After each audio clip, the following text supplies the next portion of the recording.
चलिए बढ़ते हैं आज की कहानी की ओर। दोस्तों, मैंने और अंजलि ने अपनी जीवन की शुरुआत 10 साल पहले करी थी, लेकिन अब तक हम दोनों को कोई भी संतान नहीं मिल पाई थी।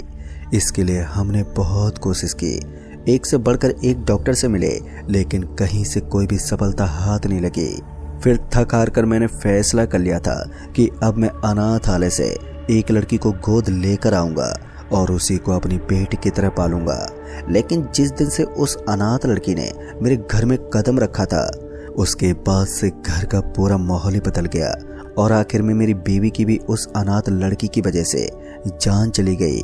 जिस लड़की को मैं अनाथ समझ रहा था, वो दरअसल अनाथ लड़की नहीं बल्कि एक चुड़ैल का साया थी, जिसकी उम्र जानकर मेरे होश उड़ गए, जिसको मैंने अपनी खुशी से अपने घर में बुलाया था। तो चलिए जानते हैं कि मैं अनाथालय से किस चुड़ैल को अपने घर पर ले आया था। दोस्तों, हमने फैसला कर लिया था कि हम अनाथालय से घर में एक लड़की को लेकर आएंगे, क्योंकि घर सूना सूना लग रहा था। ठीक हमने वैसा ही किया। हम लोग अनाथालय गए और वहां जाकर मैनेजर से बात की। मैनेजर ने हमें कई लड़कियों की तस्वीर दिखाई, लेकिन हमें पसंद आई एक परी नाम की लड़की, जो देखने में काफी सीधी सादी लग रही थी।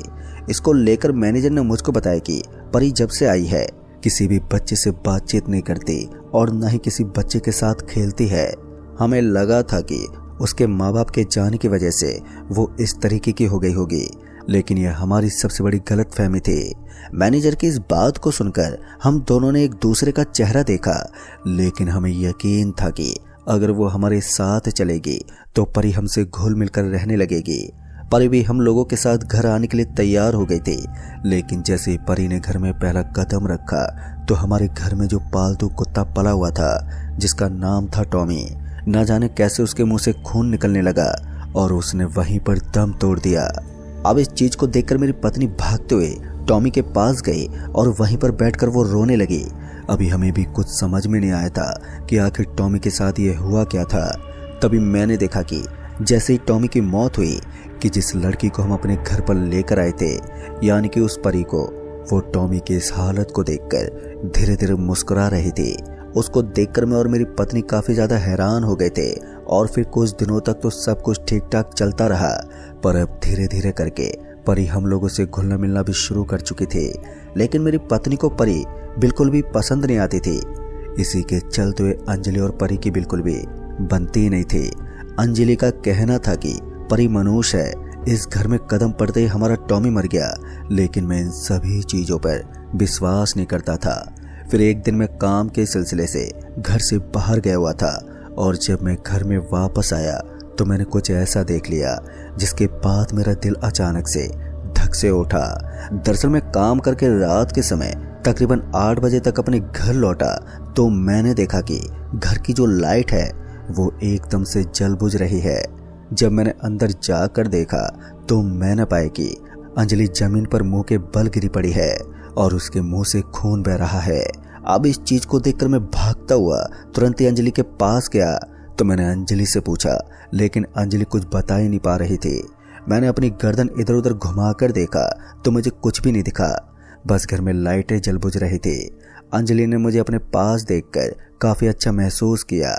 तभी उसने अपनी एक उंगली से मुझे एक कमरे की तरफ इशारा करके कुछ बताने की कोशिश की, पर वो बोल नहीं पा रही थी।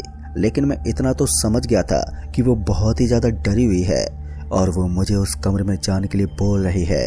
फिर अब मैं अपने पैरों पर खड़ा हो गया था और उस कमरे की तरफ बढ़ने लगा जिधर मुझे अपनी उंगली से अंजलि ने जाने के लिए बोला था।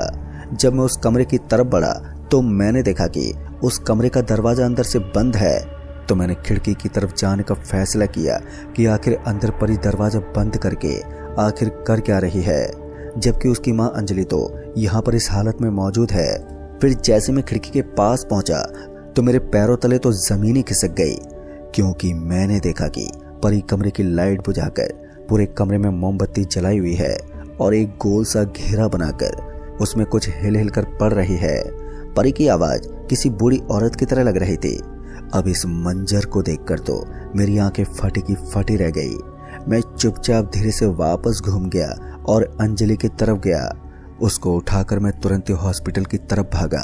मैं अपनी अंजलि को अस्पताल लेकर आया और भर्ती कराया, लेकिन डरने की कोई बात नहीं थी, ऐसा डॉक्टर ने बोल दिया। तब जाकर मेरी जान में जान आई, लेकिन अंजलि को आईसीयू में वेंटिलेटर पर लेटा दिया गया था। मैं इसके बाद तुरंत ही वापस घर की तरफ निकल गया, क्योंकि मुझे परी की चिंता जो हो रही थी, जिस तरीके की हरकत वो कर रही थी, वो चीज मैंने इससे पहले कभी भी किसी को करते हुए नहीं देखा था। पर मैं जैसे ही घर पर पहुंचा तो अब मुझे वो जो पहले घर की लाइटें जलबुझ होती हुई दिखाई दे रही थी, अब वो दिखाई नहीं दे रही थी। घर बिल्कुल शांत लग रहा था। तभी मैं घर के अंदर गया तो मैंने देखा कि जिस कमरे में परी मुझे इससे पहले दिखाई दी थी, अब उस कमरे में परी नहीं है। वो कमरा बाहर से बंद है। मुझे समझ में नहीं आया कि आखिर ये परी कहाँ चली गई। फिर मैं चुपचाप से उसके कमरे की तरफ जाकर उसको देखने लगा, पर जैसे मैं कमरे के पास पहुंचा तो मैंने देखा कि परी अपने कमरे में लेटी हुई सो रही है। मुझे अपनी आंखों पर यकीन नहीं हुआ, क्योंकि इससे पहले जब मैं परी को उस कमरे में देखने गया था तो वो वहां पर कुछ मंत्र पढ़ रही थी और उसके बाल हवा में उड़ रहे थे, और उस वक्त उसकी आवाज किसी बुढ़िया के जैसी लग रही थी। जब मैंने परी को देखा कि वो बिल्कुल आराम से सो रही है, तब जाकर मेरी जान में जान आई। तभी मैंने परी को नींद में ही उठाया और इससे पहले वाली बात पूछी, जो कि वो कमरे में मंत्र पढ़ रही थी। उसने बोला कि ऐसा तो मैं कुछ भी नहीं कर रही थी, मैं तो चुपचाप यहीं पर सो रही थी। दोस्तों, परी की ये बात सुनकर मुझे उस पर बिल्कुल भी विश्वास नहीं हो रहा था, क्योंकि मैंने परी को ऐसा करते हुए खुद अपनी आंखों से देखा था। खैर, अभी मैंने इन सब बातों को साइड में रख दिया और परी को अपने साथ हॉस्पिटल लेकर चला गया। अभी हम लोग आईसीयू के अंदर ही पहुंचे थे कि जैसे परी ने अंजलि को उस हालत में देखा तो परी ने हल्की सी स्माइल की और धीरे धीरे करके अंजलि की तरफ बढ़ने लगी। मैं भी उसके पीछे पीछे अंजलि की तरफ जा रहा था, लेकिन हैरानी वाली बात तो ये थी कि जैसे अंजलि ने परी का चेहरा देखा कि अंजलि बुरी तरह से डर गई।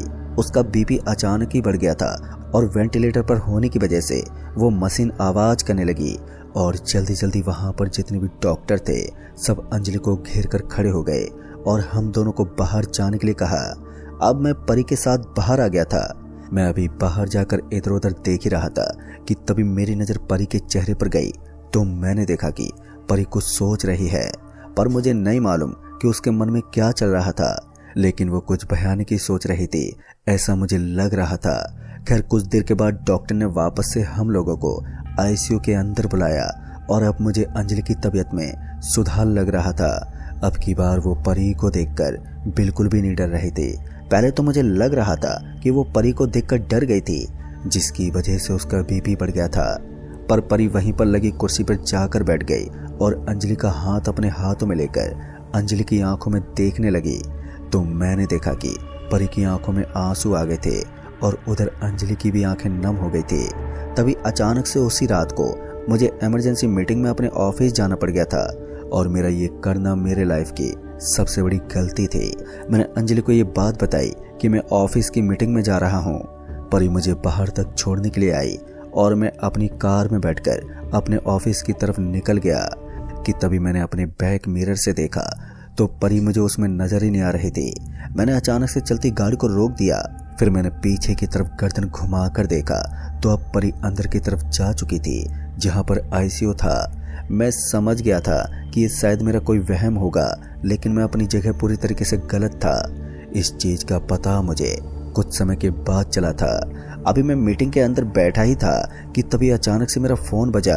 मैं मीटिंग में बिजी था, इसलिए मैंने अपने मोबाइल को साइलेंट कर दिया, लेकिन लगातार जब कंटिन्यू फोन पर फोन आ रहे थे तो मैं मीटिंग के बीच में ही अचानक से फोन उठाकर चिल्लाते बोला, कौन है भाई? तब मुझे फोन में से आवाज आई कि मैं हॉस्पिटल से बोल रहा हूँ और आपकी वाइफ अब इस दुनिया में नहीं रही। दोस्तों, इस सुनकर तो मैं 2 पल के लिए सुन पड़ गया था और फिर मैं तुरंत ही भागता हुआ अस्पताल की तरफ गया। मैं जैसे अस्पताल पहुंचा तो मैंने देखा कि वहां पर परी मौजूद ही नहीं है। पूरे आईसीयू को पुलिस वाले चारों तरफ से घिरे हुए थे। वहां पर मुझे डॉक्टर ने बताया कि किसी ने अंजलि का ऑक्सीजन मास्क हटा दिया था। पर हैरान की बात तो ये थी कि कैमरे में हमें साफ साफ दिख रहा था कि कोई अंजलि का ऑक्सीजन मास्क हटा रहा है, लेकिन वो इंसान हमें दिखाई नहीं दे रहा था, बस एक काले रंग की वो परछाई थी। पर मैं ये बात तो अच्छे से समझ गया था कि ये कोई और नहीं बल्कि जिसको हम अपने घर लेकर आए थे वही परी है, क्योंकि इससे पहले भी अंजलि को इसके ऊपर कई बार शक हो चुका था और उसने मुझे इससे पहले भी इसके बारे में कई खराब खराब बातें बताई थी। अभी मैं यही सब सोच रहा था कि तभी मैंने देखा कि मेरे मोबाइल पर एक फ़ोन आया और जब मैंने फ़ोन उठाया तो मैंने देखा कि ये तो मेरे घर का लैंडलाइन नंबर है। मैंने फ़ोन उठाया तो सामने फ़ोन पर परी मौजूद थी। परी ने मुझे घर पर आने के लिए कहा। मैं समझ गया था कि परी कोई नॉर्मल लड़की नहीं है, ज़रूर ये कोई भयानक चीज़ है जो कि हम दोनों के पीछे हाथ धोकर पड़ चुकी है। अब मेरे पास एक रास्ता बचा था और मैंने वही रास्ता अपना लिया, जिसकी वजह से आज मैं जिंदा हूँ। दोस्तों फिर उसके बाद मैं अपने घर गया तो मैंने देखा कि घर में परी मौजूद है और वो एक सोफे पर बैठी हुई है। वो मुझे देखकर बहुत ज़ोर ज़ोर से हंसने लगी और उसकी हंसी पूरे घर में गूंज रही थी। मुझे मालूम था कि ऐसा ही कुछ होने वाला था, इसलिए मैंने अपने साथ इसका पूरा बंदोबस्त करके रखा था। मैं साथ में अपने एक तांत्रिक को भी लेकर आया था जो कि बहुत ही जाना माना तांत्रिक था। मेरे घर में घुसने के बाद तांत्रिक ने एंट्री मारी। तांत्रिक को मेरे बगल में खड़ा देखकर परी बुरी तरह से डर गई। उसकी हंसी जो अभी पूरे घर में गूंज रही थी, अब वो घर बिल्कुल सन्नाटे में बदल चुका था। तभी तांत्रिक उसकी तरफ बढ़ने लगा। उसके हाथ में एक त्रिशूल भी था। जैसे जैसे तांत्रिक परी के करीब जा रहा था तो वैसे वैसे परी अपने असली रूप में आ रही थी और जैसे ही मैंने उसका असली रूप देखा तो मेरे पैरों तले जमीन खिसक गई।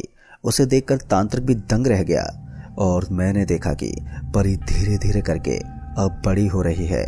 उसके काले काले जो छोटे बाल थे अब वो धीरे धीरे करके बहुत ही बड़े होने लगे और सफ़ेद हो गए। अब उसका चेहरा बदल चुका था। उसको देखकर ऐसा लग रहा था कि कोई 60 साल की ये महिला है। परी अपने इशारे से तांत्रिक को अपने पास आने से रोक रही थी, लेकिन तांत्रिक लगातार उसकी तरफ बढ़ता हुआ चला जा रहा था। फिर अचानक से परी ने सोफे को उठाकर तांत्रिक के ऊपर फेंक दिया। परी के हमले से तांत्रिक तो बच गया था, लेकिन मेरे पैरों में चोट आ गई थी, क्योंकि तांत्रिक के ठीक पीछे मैं खड़ा हुआ था। अचानक से परी घर के बाहर की तरफ भागी और वो घर से भागकर कहीं पर चली गई। परी को ये उम्मीद थी कि मैं उसके बुलाने पर अकेले आ जाऊंगा और वो मुझे अपना शिकार बना लेगी, लेकिन मुझे उसके ऊपर पहले शक हो चुका था। तभी तांत्रिक ने मुझे एक ताबीज़ दिया जिनको मैं आज भी गले में पहना हुआ हूँ, और इस घर में तांत्रिक ने पूजा पाठ करवाई। फिर उसके बाद से आज तक मेरा और परी का कभी भी सामना नहीं हुआ, लेकिन परी ने मुझसे मेरी अंजलि को छीन लिया। जिस परी को मैं अपने घर पर लेकर आया था उसने मेरी अंजलि को जान से मार दिया, और वो कोई बच्ची नहीं थी बल्कि वो एक डायन थी जो कि अपनी काली शक्ति का इस्तेमाल करके छोटी बच्ची बन जाती थी और लोगों के घरों में जाकर उनको रहस्यमय तरीके से मार देती थी। अगर दोस्तों उस दिन मैं तांत्रिक को लेकर अपने घर में नहीं पहुंचता तो यकीनन उस दिन भी मैं भी मारा जाता। तो दोस्तों इस कहानी में बस इतना ही। कहानी आपको पसंद आई हो तो वीडियो को लाइक शेयर कमेंट जरूर कर दें, और साथ ही चैनल पर अगर नए हैं तो चैनल को भी सब्सक्राइब जरूर कर दें। जल्द ही मिलूंगा ऐसी एक और डरावनी कहानी के साथ। तब तक के लिए बाय एंड टेक केयर।